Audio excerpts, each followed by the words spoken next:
നിയമാവർത്തനം 33 അധ്യായം. മോശയുടെ ആശീർവാദം.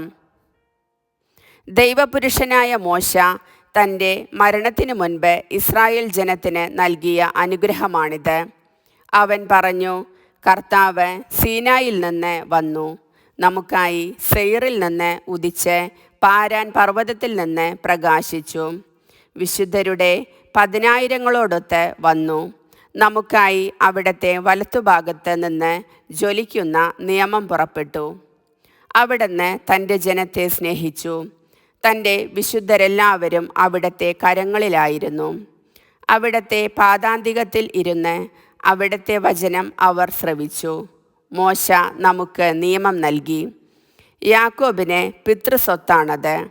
ഇസ്രായേൽ ഗോത്രങ്ങളും ജനത്തിൻ്റെ തലവന്മാരും ഒരുമിച്ച് കൂടിയപ്പോൾ യെഷുറൂണിൽ കർത്താവായിരുന്നു രാജാവ്. റൂബൻ ജീവിക്കട്ടെ, അവൻ മരിക്കാതിരിക്കട്ടെ, എന്നാൽ അവൻ്റെ സംഖ്യ പരിമിതമായിരിക്കട്ടെ. യൂദായെ ഇപ്രകാരം അനുഗ്രഹിച്ചു, കർത്താവേ, യൂദായുടെ സ്വരം ശ്രവിക്കണമേ, അവനെ തൻ്റെ ജനത്തിൻ്റെ അടുക്കലേക്ക് കൊണ്ടുവരണമേ. അങ്ങയുടെ കരം അവനെ സംരക്ഷിക്കട്ടെ.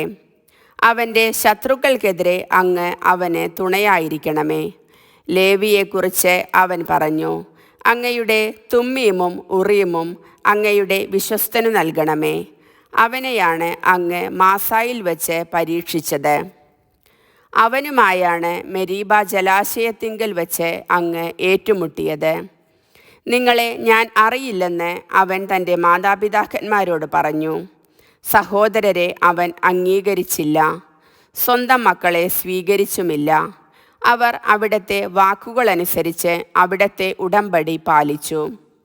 അവർ യാക്കോബിനെ അവിടുത്തെ നീതിവിധികൾ പഠിപ്പിക്കും, ഇസ്രായേലിനെ അവിടുത്തെ നിയമവും.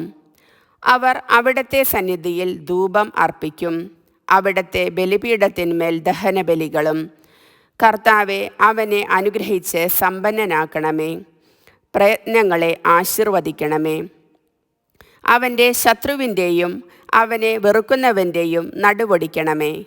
അവർ എഴുന്നേൽക്കാതിരിക്കട്ടെ. ബെഞ്ചമിനെക്കുറിച്ച് അവൻ പറഞ്ഞു, കർത്താവിന് പ്രിയപ്പെട്ടവൻ. അവിടുത്തെ സമീപത്ത് അവൻ സുരക്ഷിതനായി വസിക്കുന്നു. അവിടുന്ന് എല്ലായ്പ്പോഴും അവനെ വലയം ചെയ്യും. അവിടുത്തെ ചുമലുകളുടെ ഇടയിൽ അവൻ വാസമുറപ്പിക്കും. ജോസഫിനെക്കുറിച്ച് അവൻ പറഞ്ഞു, അവൻ്റെ ദേശം കർത്താവിനാൽ അനുഗ്രഹീതമാകട്ടെ. ആകാശത്തു നിന്ന് വിശിഷ്ടമായ മഞ്ഞ്, അഗാധതയിൽ നിന്നുള്ള ഉറവ, സൂര്യപ്രകാശത്തിൽ വിളയുന്ന നല്ല ഫലങ്ങൾ, മാസം തോറും ലഭിക്കുന്ന വിശിഷ്ട വിഭവങ്ങൾ, പ്രാചീന പർവ്വതങ്ങളുടെ ശ്രേഷ്ഠദാനങ്ങൾ, ശാശ്വത ശൈലങ്ങളുടെ അമൂല്യ നിക്ഷേപങ്ങൾ, ഭൂമിയിലെ നല്ല വസ്തുക്കൾ, അവയുടെ സമൃദ്ധി എന്നിവ കൊണ്ട് മുൾപടർപ്പിൽ വസിക്കുന്നവൻ്റെ പ്രസാദം. ജോസഫിൻ്റെ ശിരസിൽ സഹോദരന്മാർക്കിടയിൽ പ്രഭുവായിരുന്നവൻ്റെ നെറുകയിൽ വരുമാറാകട്ടെ. അവൻ്റെ കരുത്ത് കടിഞ്ഞൂൽ കൂറ്റൻ്റേത്, അവൻ്റെ കൊമ്പുകൾ കാട്ടുപോത്തിൻ്റേത്. ആ കൊമ്പുകൾ കൊണ്ട് അവൻ ജനതകളെയെല്ലാം ഭൂമിയുടെ അതിർത്തിയിലേക്ക് തള്ളിമാറ്റും. അവരാണ് എഫ്രായിമിൻ്റെ 10,000-ങ്ങൾ, അവരാണ് മനാസയുടെ 1000-ങ്ങൾ. സെബുലൂണിനെക്കുറിച്ച് അവൻ പറഞ്ഞു, സെബുലൂൺ, നീ നിൻ്റെ പ്രയാണത്തിൽ സന്തോഷിച്ചാലും, ഇസാക്കർ, നീ നിൻ്റെ കൂടാരത്തിലും. അവർ ജനതകളെ പർവ്വതത്തിലേക്ക് വിളിക്കും, അവിടെ അവർ നീതിയുടെ ബലികളർപ്പിക്കും. അവർ സമുദ്രങ്ങളുടെ സമൃദ്ധി വലിച്ചു കുടിക്കും, മണലിലെ നിഗൂഢ നിക്ഷേപങ്ങളും. ഗാദിനെക്കുറിച്ച് അവൻ പറഞ്ഞു, ഗാദിൻ്റെ അതിർത്തി വിസ്തൃതമാക്കുന്നവൻ അനുഗ്രഹീതൻ. ഗാദ് ഒരു സിംഹത്തെ പോലെ വസിക്കുന്നു. അവൻ ഭുജം മൂർധാവോട് കൂടെ വലിച്ചു കീറുന്നു. അവൻ നാടിൻ്റെ ഏറ്റവും നല്ല ഭാഗം സ്വന്തമാക്കി. അവിടെയാണ് നേതാവിൻ്റെ ഓഹരി നിക്ഷിപ്തമായിരുന്നത്. അവൻ ജനനേതാക്കളുമൊത്ത് വന്നു കർത്താവിൻ്റെ നീതി നടപ്പിലാക്കി. ഇസ്രായേലിൽ അവിടുത്തെ കൽപ്പനകളും നീതിവിധികളും.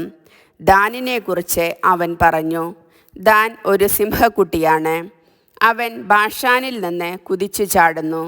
നഫ്താലിയെക്കുറിച്ച് അവൻ പറഞ്ഞു, നഫ്താലി പ്രസാദത്താൽ സംതൃപ്തൻ. ദൈവത്തിൻ്റെ അനുഗ്രഹം കൊണ്ട് സമ്പൂർണൻ. കടലും ദക്ഷിണദിക്കും നീ കൈവശമാക്കുക. ആഷേറിനെക്കുറിച്ച് അവൻ പറഞ്ഞു, പുത്രന്മാരിൽ ഏറ്റവും അനുഗ്രഹീതൻ ആഷേറായിരിക്കട്ടെ, സഹോദരന്മാരിൽ പ്രിയങ്കരനും. അവൻ തൻ്റെ പാദങ്ങൾ എണ്ണയിൽ കഴുകട്ടെ. നിന്റെ ഓടാമ്പൽ ഇരുമ്പും പിത്തളയും, നിന്റെ ആയുസോളം നിന്റെ ശക്തിയും. യഷറൂൺ, നിന്റെ ദൈവത്തെ പോലെ ആരുമില്ല. നിന്നെ സഹായിക്കാൻ അവിടുന്ന് വിഹായസിലൂടെ മഹത്വപൂർണനായി മേഘത്തിന്മേൽ സഞ്ചരിക്കുന്നു. നിത്യനായ ദൈവം നിന്റെ അഭയം, താങ്ങാൻ ശാശ്വത ഹസ്തങ്ങൾ. അവിടുന്ന് നിന്റെ ശത്രുവിനെ തട്ടിമാറ്റും. സംഹരിക്കൂ, അവിടുന്ന് പറയും. ഇസ്രായേൽ സുരക്ഷിതമായി വസിക്കും. യാക്കോബിൻ്റെ സന്തതികൾ ധാന്യവും വീഞ്ഞുമുള്ള നാട്ടിൽ തനിച്ചു പാർക്കും. ആകാശം മഞ്ഞു പൊഴിക്കും. ഇസ്രായേലെ, നീ ഭാഗ്യവാൻ.